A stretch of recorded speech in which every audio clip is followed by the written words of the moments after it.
I want to paint this portrait in layers. This method is known as indirect painting. Nowadays, it is very popular to paint directly, as the Impressionists did. But learning this classical method will add interesting possibilities to your work.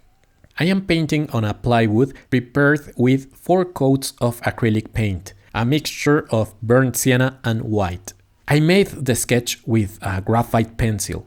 The advantage of painting in layers is that we can focus on one aspect of the painting at a time. In the first layer, I will only work the lights. I apply the most intense lights and soften them to generate volume. I am working with oil colors. These allow me to blend and integrate the tones more easily.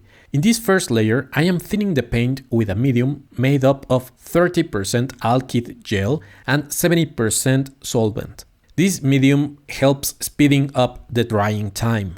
When painting, I am thinking about the shape I want to describe. For example, the roundness of the cheek or the straight and flat shape of the nasal bridge.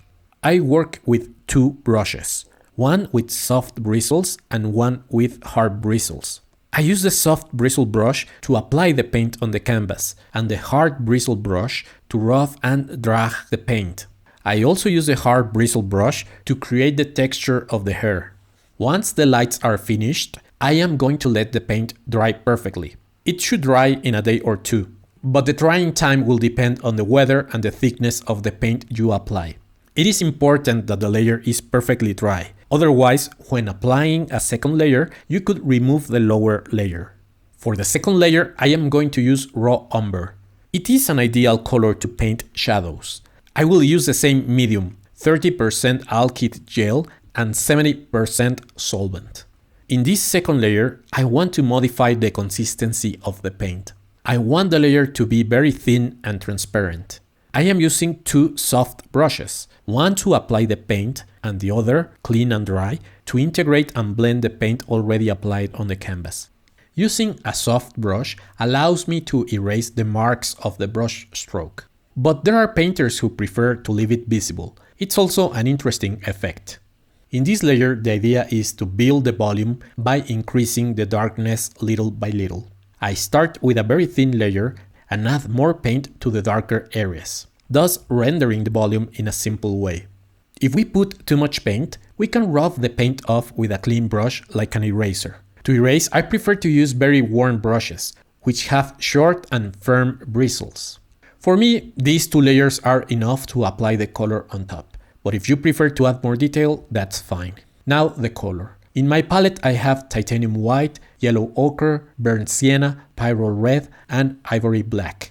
I will start by applying a layer of burnt sienna and pyrrole red to take the white out of the face. For this layer I will not use alkyd gel as a medium, because I want the paint to stay wet longer, so I can blend the colors calmly. I will add a drop of linseed oil just to make the paint flow better. If I add too much linseed oil, it will be difficult to handle the paint. This layer will allow me to have a wet surface on which I can easily blend in the colors that I put on top of it. On my palette, I mix the colors I see in my model and apply them to the canvas. It is a common misunderstanding to think that only layers of unmixed transparent color are applied over grisailles. That was not so in classical painting. The color must be modulated by mixing it. This is not a transparent layer of paint. We are using white, which makes the paint opaque again. So why make a grisaille if we are going to work with opaque colors on top? What happens is that this layer does not cover completely the layer underneath. The white that we put below will illuminate the colors from underneath, and the shadows will give the figure volume. If we pay attention to the mole on the cheek, which was drawn during the grisaille, we will see that it is never completely covered, but remains visible through the opaque layers. Most of the shadows are already done too.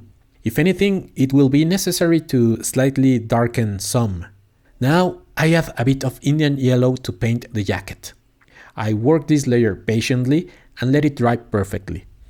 On the next layer, I will also use a very small amount of linseed oil as a medium.